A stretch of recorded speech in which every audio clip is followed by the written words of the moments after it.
Welcome back. It is January, end of January. Do another set of reviews. I'm Kevin, I'm Don. and this is my dad, and he reads a lot of books. And I like to take the ones that he rates really high and maybe pick one or two out of those and read them occasionally. So hopefully you'll find something you wanna read. We've got some good ones this month. We've got four of them. Four of them this month. Okay. Yes. Our next series is Reality Benders. The series type is science fiction, fantasy, space opera, and war. There are 12 books in the series. The series is not finished, and the first book has 420 pages. I think after 12 books I could finish it.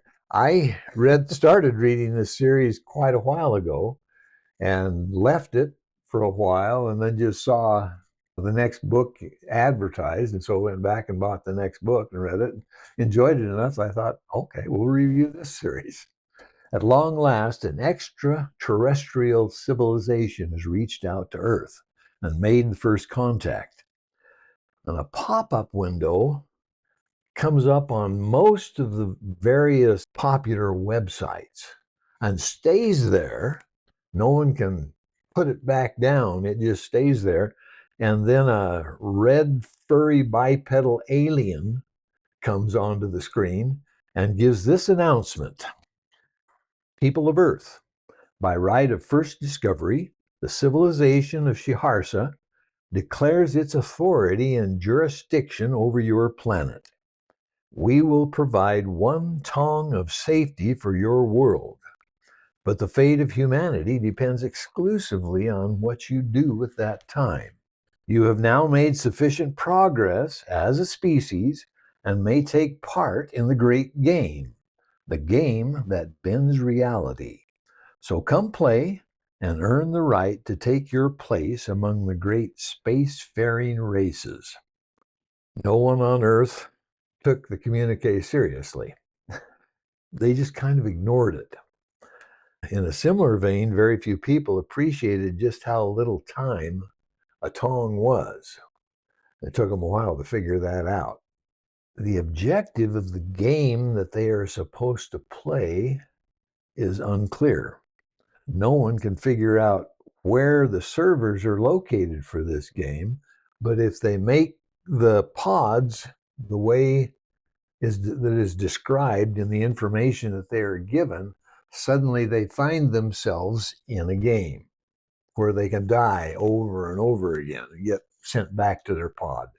But as some governments actually get people onto the game and they figure out that the game really is changing reality in the real world, all of a sudden other governments get interested. And everyone's trying to get people into the game because it is changing the reality of Earth. And the game slowly gains momentum as the countdown timer ticks away on this tongue of safety that we have. Governments are trying to get themselves in a position to take over sections of the world without understanding really well what's going to happen to them. No one can say exactly what's going to happen when Earth's safety is no longer guaranteed. Our protagonist is Kirill Viktorovich. He's 20 years old, a hardcore gamer from Russia, was arrested and expelled from Moscow State University and put in jail for running an online gaming tournament with betting on the side. He was making big bucks, but it was illegal, and he got arrested and put in jail, and now he is going to be tried and sentenced, and he's going to be in real trouble. But there is some group, some people willing to stop the Justice Department from proceeding with this prosecution if he is willing to work with them on a special assignment in a secret paramilitary organization. They don't explain anything to him. They just say, this is your choice. Go to jail or go to this special assignment. They want him because of his gaming experience. Thus, he becomes the 1470th member of the Human 3 faction, the Legion. And he gets in his virtual reality pod while everyone else in his group goes to dinner. They're supposed to wait.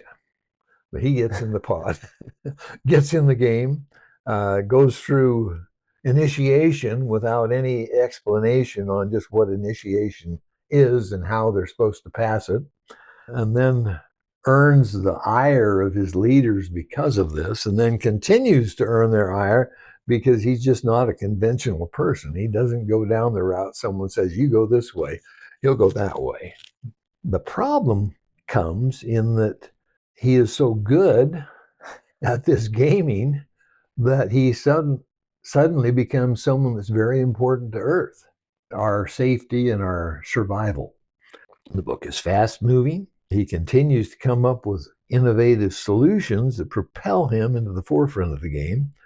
And the earliest book in the series are the best part. It gets a little lagging farther deeper into the series you go because of all the political stuff that gets dragged in. Politics on Earth, politics in the galaxy. And he's right in the middle of all of this trying to balance all the problems. And it drags a little farther in. But it's still enjoyable even as far as I am into it. And you're how many books into it? I think I just read 8, and I think there are 12 books. Okay. So I've got 5 more books. You put it down for a while. Yeah. It's been a couple of years since I read it. Anyway, it's got also has some non-descriptive harem focus that comes into it in the later books. He ends up marrying women for politics. There's no real salacious stuff in it, but there is harem elements. I gave it a 10, highly recommended, drops to 8 or 9 in the later books. So how many books would you say is a 10? First 5. And would you say at 5, if you didn't want to keep reading, it was still worth the effort? I was hooked at 5. I would keep reading even when down to 8. It was a good story. All right. Reminds me of A Defiance of the Fall, where the first 4 or 5 is really good. But then in my view, it dropped. I gave it HV, violent incidents of high intensity. C, there's limited hard profanity. And M, for mature, undescribed sexual encounters, including harem elements, age teens. Okay. So does he spend most of his time in game, in real life? Is it 50-50? Most of the time it's in game. And he's fighting? Well, it's war on Earth against other factions, other governments that are trying to hold on to territory and create a base from which they can expand out and take over more territory, because the one that has the most territory is going to be the rulers of Earth underneath these suzerains that are really the powerhouses. But nobody's dying. Not in real life, no. So what is the consequence of dying? You wake up in your pod and have to wait so many hours before you can get back in the pod and go back in the game. Okay. But in the meantime, they may have taken over the base and wiped out all your infrastructure and taken your land and set you way back. All right, well, thanks for joining us. 4 books. Hopefully you find something you want to read. If you want to go search for other books that we reviewed, we put it on our website, dadsbookreviews.com. Go there and take a look. And I guess we'll catch you next month. Catch you next month. Good reading.